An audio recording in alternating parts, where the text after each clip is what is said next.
in the league, and up until today, this series we haven't gave them much to cheer for at home. So I was glad that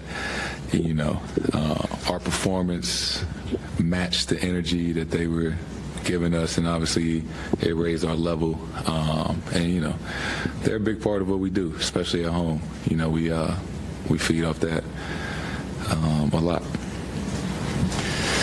Jason, it seems like this series is swinging on the other guys, the role players.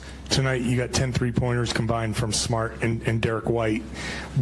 What goes into those guys being able to get those shots, make those shots, versus Miami getting those big nights from like Caleb Martin? And I know Gabe Vincent was out tonight, but he's had big nights. It's a long series, and you're going to need big games from different guys at different points of a series. And, that's why, everybody did. But, D. White, Grant, Rob, Al, I think just how hard we played, how connected we were on the defensive end, sharing the ball, things like that. Jason, you just mentioned D. White. He was like a huge part of the aggression, the speed you were playing defense with tonight. You guys have kind of taken over the series ever since you started doing that last game. So how crucial is D. White to being able to dig and recover and just all the things you have to do to stay active against them? Yeah, D. White is second team on defense this year for a reason. He's a big part of our team, our identity, the things we try to do on the defensive end. He's a very smart basketball player on both ends.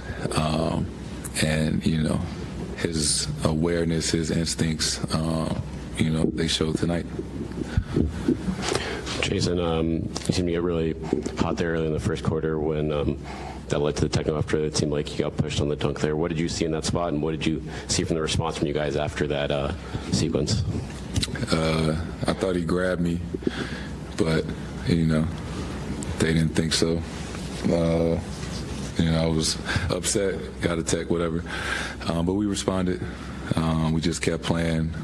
I think, the crowd kind of fed off that a little bit, and we just kept making plays. Jason, talking about the atmosphere over here and also imagining a possible Game 7 on Monday. To this team in the last 72 hours, obviously Game 3 was a low point. Everybody was down. But how did you flip the switch over the last team-wise in the locker room with Joe? Why do you guys look like such a different team? Game 3, that was as low as you can be, right? And the good part about being that low is you only can play better. It's only up from there. I think part of it was just, you being down 3-0, you understand how those two guys, their ability to hit shots tonight, spread out the defense, and then making plays on the defensive end. I think we fed off that energy tonight.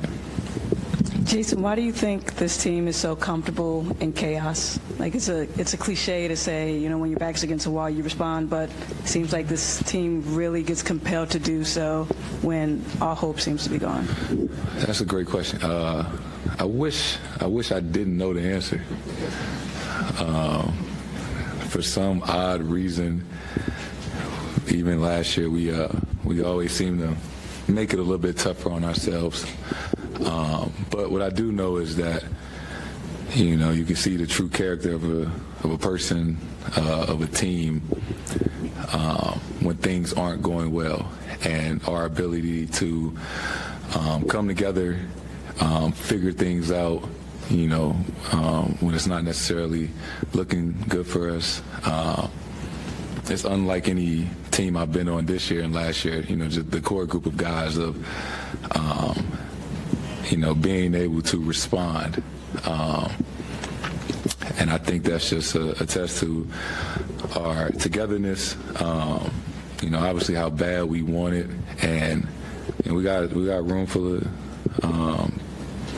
determined, tough guys that, push come to shove, you look to the left and the right and you believe that, Was that the loudest one in this postseason? And how does affect your performance, the performance of the team, and also the opposite team?